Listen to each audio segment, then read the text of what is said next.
नमस्कार,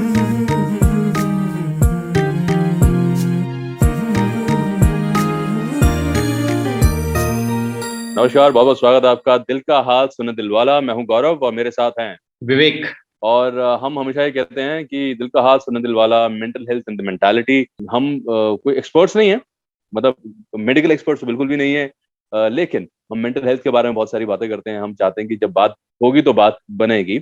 और विवेक, आज हम किस एस्पेक्ट ऑफ मेंटल हेल्थ के बारे में बात करने वाले हैं? Gaurav, before we jump into the topic, let me share an incidence with you.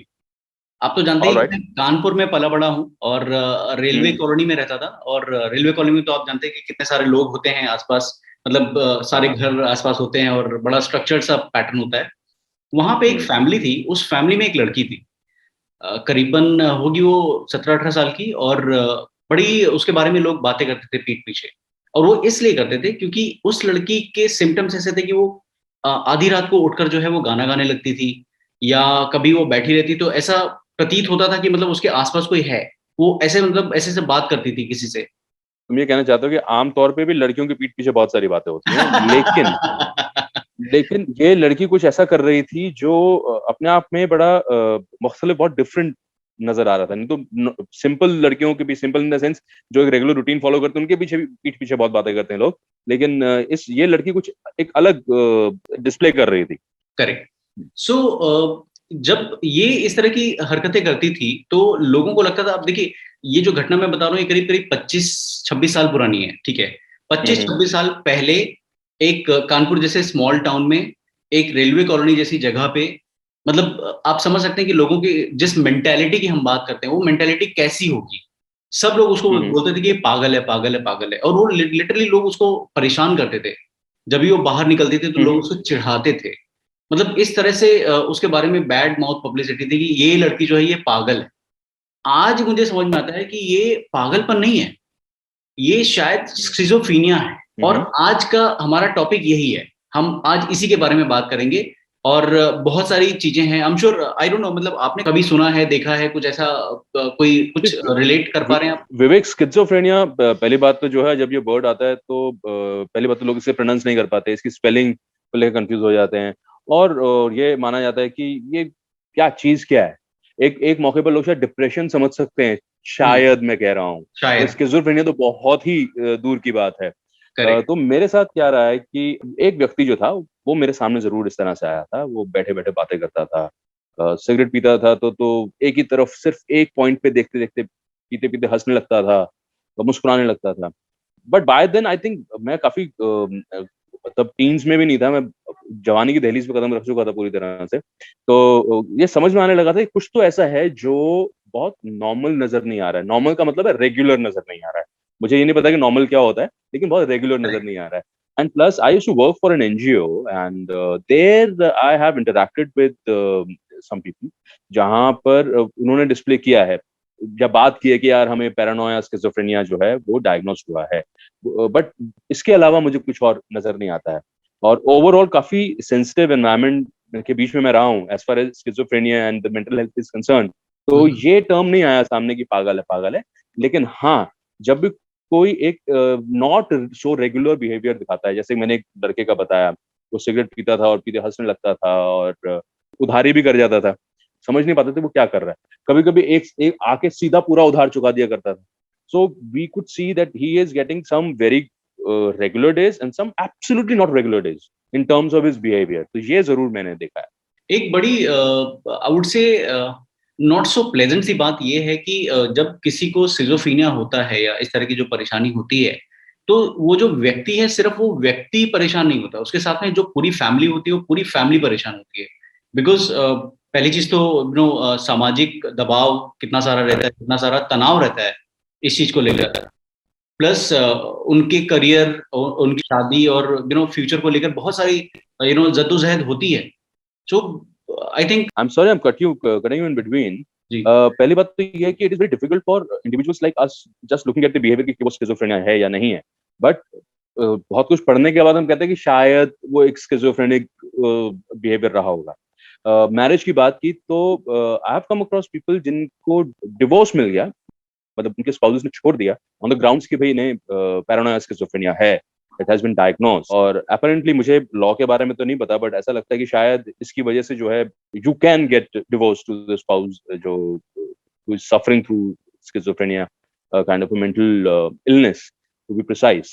तो ये बात सामने आती है, और एज यू राइटली पुट कि जिस पे बीत रही है उसका तो हम अंदाजा लगा ही नहीं सकते, और जो परिवार है उसके लिए तो बहुत कठिन हो जाता है, बहुत बहुत ज्यादा कठिन हो जाता है। एक तरफ समाज का सामना उन्हें करना पड़ता है क्योंकि ऐसा कहा जाता है कि वो तो होशो हवास में, वो तो स्किज़ोफ्रेनिक नहीं है, और हर मेंटल इलनेस के साथ जो होता है वो इसके साथ भी होता है कि इनके यहाँ ही कोई प्रॉब्लम रही होगी, इनके यहाँ ही कोई दिक्कत रही होगी। Thanks for sharing this, because मैं भी यही बताने वाला था कि ये जो सिजोफ्रेनिया है या इस तरह की जो मेंटल इलनेस है, ये सिर्फ उस व्यक्ति के अलावा पूरे परिवार को पीड़ित करती है।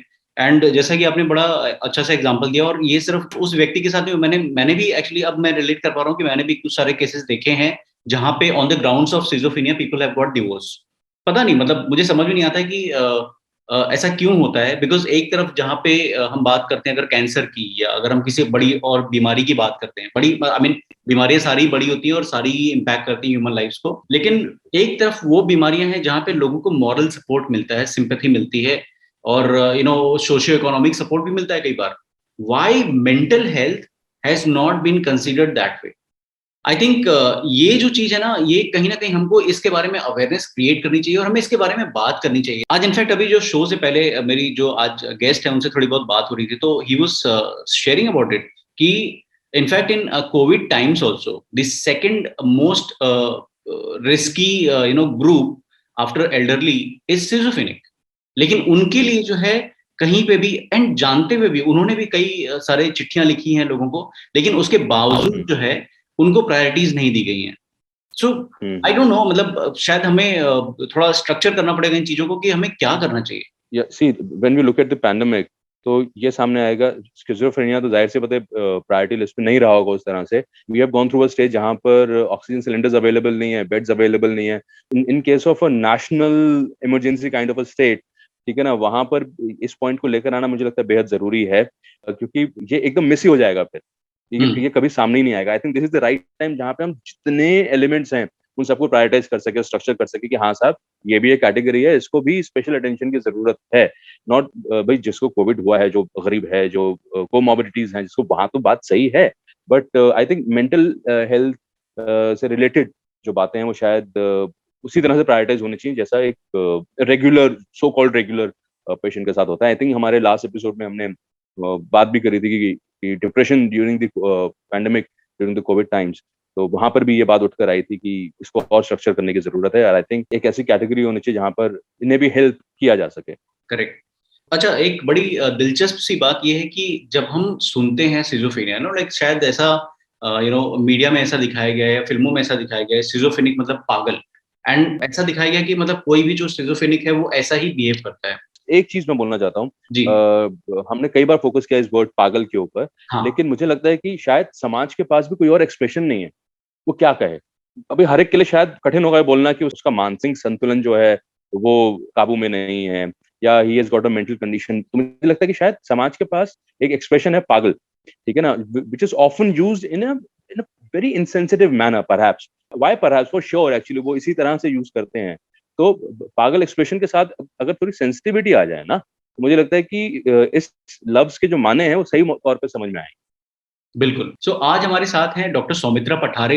ये एक्चुअली एक साइकियाट्रिस्ट हैं और पुणे में प्रैक्टिस करते हैं। एक centre for mental health policy and law जो एक संस्था है जिसके वो डायरेक्टर हैं, और बहुत सारा काम करते हैं पॉलिसीज पे। एंड डॉक्टर साहब से आज हम जानेंगे कि डॉक्टर साहब ये जो सिजोफ्रेनिया है मेडिकली इसको कैसे डिफाइन करते हैं, और क्या सारे के सारे सिजोफ्रेनिक्स जो हैं वो एक जैसा ही बिहेव करते हैं, क्योंकि जैसा हमने देखा है, सुना है, समझा है, जो परसेप्शंस बने हैं वो वैसे हैं। और हम जानेंगे डॉक्टर साहब से कि वो क्या समय होता है जब जो है हमें उनके सिम्टम्स समझ लेने चाहिए कि भैया ये अब जो है ये सिजोफ्रेनिया है, ठीक है। क्योंकि कई सारे ऐसे केसेस आए हैं, एंड आई एम श्योर हमने पिछले एक एपिसोड में ये भी बात करी थी कि कैसे एक सिजोफ्रेनिक बच्चे ने अपने पूरे परिवार को खत्म कर दिया था। तो क्या सारे के सारे सिजोफ्रेनिक्स हैं वो इतने ही हार्मफुल होते हैं? मतलब ये पूरा माजरा क्या है, पूरी दास्तान क्या है इसकी? एंड मैं डॉक्टर साहब से ये भी जानना चाहूंगा कि भाई ये जो आइसोलेशन होता है सोसाइटी में, समाज में इन लोगों के प्रति, ये किस हद तक सही है? और आई एम श्योर, मुझे तो लगता है कि ये गलत है, लेकिन इसको कैसे हम सुधार सकते हैं? हमको क्या करना चाहिए? और कैसे हम जो है उस डायरेक्शन में चले जहाँ पे चीज़ें थोड़ी बेहतर होती दिखें? और बहुत अहम सवाल मैं डॉक्टर साहब से जानना चाहूँगा कि डॉक्टर साहब, कहना आसान होता है कि तकलीफ है, जाके मानसिक रोग विशेषज्ञ को दिखाओ या साइकियाट्रिस्ट को दिखाओ या साइकोलॉजिस्ट को मिलो। लेकिन आज भी हकीकत यही है कि हमारे समाज में बहुत बड़ा टैबू है मेंटल इलनेस और शिज़ोफ्रेनिया या जो भी जितनी भी बीमारियाँ आती हैं मेंटल हेल्थ के अंडर, वो सारी के सारे आज भी बहुत बड़ा टैबू है, लोग नहीं जाना चाहते हैं डॉक्टर्स के पास। ऐसे में हमको क्या करना चाहिए? थैंक यू, धन्यवाद। आप मुझे इस शो पे बुलाया इसके लिए धन्यवाद। मैं एक साइकियाट्रिस्ट हूँ। मैं बम्बई में केईएम हॉस्पिटल में ट्रेन हुआ था। मैं बाद में यूके में गया था, ब्रिटेन में गया था। वहाँ पे 10-12 साल मैंने काम किया है और पिछले 20 साल से मैं पुणे में काम कर रहा हूँ। मैं यहाँ पे एक centre for mental health law and policy जो है, वहाँ पे डायरेक्टर के तरह काम करता हूँ और थोड़े से समय में मैं मेरे पेशेंट भी देखता हूँ और मेरी छोटी सी प्रैक्टिस भी है जो मैं करते रहता हूँ। स्किज़ोफ्रेनिया एक किस्म की मानसिक बीमारी है। ये एक कंडीशन है जिसके बहुत वेरिड सिम्टम्स रहते हैं। अच्छा। और आप हाँ, मतलब स्किज़ोफ्रेनिया में हम अक्सर कहते हैं कि कोई भी सिम्टम्स स्किज़ोफ्रेनिया में हो सकते हैं, लेकिन कॉमनली जो सिम्टम्स लोग जानते हैं, जो लोगों को पता है, are things like hallucinations and what we call technically as delusions. Hallucinations मतलब बिना कोई वजह कुछ सुनाई देना या दिखाई देना या उसका स्मेल आना। तो ये कोई भी आपके 5 जो सेंसेस है, उस सेंसेस में कोई भी सेंसेशन जो हो, जो सचमुच में नहीं है लेकिन आपको सुनाई दे रहा है या आपको दिखाई दे रहा है, तो उसको हेलुसिनेशन कहते हैं। तो hallucinations are quite common in schizophrenia. दूसरी चीज मैंने कहा डिल्यूजन्स मतलब जैसे फॉल्स बिलीफ, जैसे लगना कि कोई हमें कुछ करने वाला है या कोई हमारे खिलाफ है, जबकि कोई ऐसा एविडेंस ना हो और उसको आप फर्मली बिलीव करो। तो ये बहुत इंपॉर्टेंट सिम्टम्स है स्किज़ोफ्रेनिया के। लेकिन स्किज़ोफ्रेनिया के अलग अलग और भी सिम्टम्स है, जैसे कि बिहेवियर में बदलाव आना। अब बिहेवियर में बदलाव कोई भी तरह का हो सकता है, जैसे कोई बहुत विड्रॉन हो सकता है, ऐसे मतलब बैठे रहे, कुछ काम ना करे, चुपचाप रहे, या फिर बहुत एक्साइटेड हो जाए, जैसे एग्रेसिव हो जाए, गाली गलौज करे या किसी को मारे। तो बिहेवियर में चेंजेस होते हैं, थिंकिंग में चेंजेस होते हैं और सेंसेशंस में चेंजेस होते हैं, जैसे कि हेलुसिनेशन में होते हैं। तो schizophrenia is something that can present with symptoms across all of the range of things, behavior, thinking, sensations and all of them. और schizophrenia ज्यादातर, I'm not saying always, but in most circumstances will start around the teenage years, say somewhere between 17 to 25. And it can be a lifelong condition. Many people get cured. 50% of people who get an episode of schizophrenia will get well, may get one episode, will get well and never require any treatment again. But the remaining 50% उनको chronic हो सकता है, chronic illness हो सकता है. It can be a lifelong condition. जैसे वो ठीक हो जाते हैं, फिर से वापस बीमार हो गए, फिर से ठीक हो गए. कोई लोग ऐसे हैं जो ठीक होते ही नहीं है. That's a small percentage of people. So it is very difficult for the average person to understand because of that, because it is and the reason is because schizophrenia is actually a group of diseases. Schizophrenia is not one disease. We still don't know what are the multiple schizophrenias that exist within schizophrenia, and there's a lot of research going on that. तो schizophrenia, जैसे मैंने कहा कि 50% लोग तो ऐसे हैं जो ट्रीटमेंट लेंगे ठीक हो जाएंगे, उनको शायद फिर से वापस एपिसोड भी ना हो, विच इज ग्रेट, उनके लिए तो कोई प्रॉब्लम नहीं है.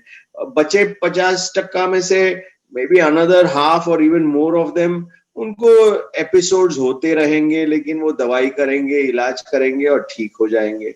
एक छोटे प्रोपोर्शन है, से अराउंड 10%, 15%, जिनकी कंडीशन बिगड़ते जाती है, जैसे they get worse over time. And that is a small proportion of patient. So इसमें डरने का नहीं है. सबसे महत्वपूर्ण बात जो है, सबसे इंपॉर्टेंट चीज स्किज़ोफ्रेनिया में जो है कि early treatment gives the best outcomes. तो सबसे इंपॉर्टेंट चीज आपके दर्शकों को जाननी चाहिए और सुननी चाहिए इज कि जितना जल्दी हो आप ट्रीटमेंट ले लो. जितना जल्दी आप ट्रीटमेंट को जाओगे उतना जल्दी और उतनी अच्छी रिकवरी होगी उसमें. मेरा कहना ऐसा है कि स्किज़ोफ्रेनिया है ऐसे सोचने की जरूरत नहीं है. अगर किसी के बर्ताव में, किसी के इमोशंस में, किसी के बिहेवियर में, किसी के थिंकिंग में अगर आपको बहुत सारे चेंजेस दिखाई दे रहे हो, जैसे they are not like how they were before, you know, उनकी पर्सनैलिटी थोड़ी सी चेंज हो गई है, उनकी फंक्शनिंग चेंज हो गई है, जैसे काम नहीं कर पा रहे हैं या पढ़ाई नहीं कर पा रहे हैं, then it is very important that आप जाके साइकियाट्रिस्ट को या कोई साइकोलॉजिस्ट को कंसल्ट करें.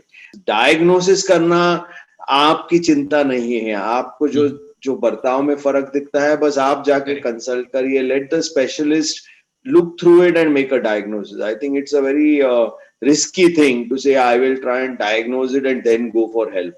I would suggest कि go for help. अगर डॉक्टर कहते हैं कि नहीं कुछ नहीं है, ये तो ठीक है, तो अच्छी बात है ना. And if you're not very sure about whether you should go to a psychiatrist or not, whether you should go to a psychologist or not, call up helplines to begin with. There are many helplines which are there, which will offer you advice, which will guide you what to do at least. So as the first step, उतना तो कर लीजिए कि अगर आपको कोई भी शंका है, डाउट है कि मेरे कोई रिश्तेदार को या मेरे कोई फैमिली मेंबर को कुछ तो मेंटल हेल्थ प्रॉब्लम है, the least you can do is call up a helpline, get some advice and then do accordingly. सबसे इम्पोर्टेंट चीज तो लोगों को जानने की जरूरत है कि किसी को भी मानसिक बीमारी हो सकती है. मुझे भी हो सकती है और आपको भी हो सकती है. आइसोलेट करने से ये आइसोलेट क्यों करते हैं? ये गलत भावना है कि लोगों को आइसोलेट करेंगे तो हम समाज को प्रोटेक्ट करेंगे. इसमें ना ही समाज प्रोटेक्ट होता है और ना ही वो लोग प्रोटेक्ट होते हैं. So we actually cause more harm to everybody including society by isolating people. You remember that people with schizophrenia can live completely normal lives. मतलब ऐसा नहीं है कि स्किज़ोफ्रेनिया हो गया तो डेथ सेंटेंस है या फिर लाइफ सेंटेंस है. People with schizophrenia can live as normal a life as somebody with diabetes or blood pressure. Thank you so much, Dr. Sumitra Bhattare. And विवेक, हमारी कोशिश ये रहेगी कि आने वाले एपिसोड्स में भी हम डॉक्टर साहब से किसी न किसी मोड पे जरूर बात करें. And I think it's a very important factor कि यदि आपको लगता है कि भी आपको डॉक्टर के पास नहीं जाना, साइकियाट्रिस्ट के पास नहीं जाना, क्योंकि उस पर भी एक स्टिग्मा लगा रहता है ना, भाई ये तो साइकियाट्रिस्ट के पास गया एंड ऑल दैट. तो there are so many NGOs, जिनके बहुत से एनजीओ से डिस्क्रिप्शंस तो हमारे वीडियो में भी रहते हैं, हमारे पॉडकास्ट में भी रहते हैं, जहां से आप दे सकते हैं. उन एनजीओ से आप बात कर सकते हैं. They have volunteers, they have a structure in place, और उसके बाद वो आपको रेफर कर सकते हैं किसी साइकियाट्रिस्ट के पास आप जाना चाहते हैं. थोड़ी हिम्मत बन जाए, पता ना, प्री साइकियाट्रिक काउंसलिंग भी बेहद जरूरी होती है. आई थिंक वो काम किया जा सकता है. मैं तो ये अपील करूंगा कि जैसे करियर काउंसलिंग होती है, बच्चों के स्ट्रेस की काउंसलिंग होती है, वैसे ही हर व्यक्ति को लगे यदि परिवार में कोई ऐसा है, किसी न किसी एनजीओ से संपर्क में आए. किसी से संपर्क में आएंगे, बात करेंगे तो बात बनेगी. और मैं और विवेक, हम दोनों ये अपील करते हैं कि please do go and meet these various NGOs, और do at least get in touch with them, those who are working in this particular area of mental health and mental illness. तो आप जब उन एनजीओ के साथ काम करेंगे, मतलब उनसे बात करेंगे, तो बात से बात बनेगी. और मेरी और विवेक की यही कोशिश रहेगी कि दिल का हाल सुने दिल वाला, है ना. Mental health in the mentality, हम उसके बारे में बात करते रहें. जितनी बात करेंगे उतनी बात आगे बढ़ेगी, और जो बातें कहीं दबी सी रह गई हैं वो भी सामने चली आएंगी. और इसी तरह हम आपसे मुलाकातें करते रहेंगे. व्हाट डू यू से विवेक? बिल्कुल, मैं आपकी बात से पूरी तरह से सहमत हूँ, क्योंकि बात करने से ही बात बनती है. और सच्ची बताऊं तो, मतलब दिल की बात अगर मैं बताऊं तो, आज अगर मैं और गौरव अगर मिलकर ये शो कर रहे हैं तो इसलिए क्योंकि हमने कभी बात करी थी. और हम आपसे फिर मिलेंगे बहुत जल्दी एक नए और वेरी इंटरेस्टिंग टॉपिक के साथ में. टिल देन, टेक केयर, अपना बहुत ख्याल रखिए, बहुत ध्यान रखिए, और जो भी गवर्नमेंट के रूल्स हैं उनका पालन कीजिए. और हम फिर मिलेंगे. Till then, take care, bye bye, जय हिंद.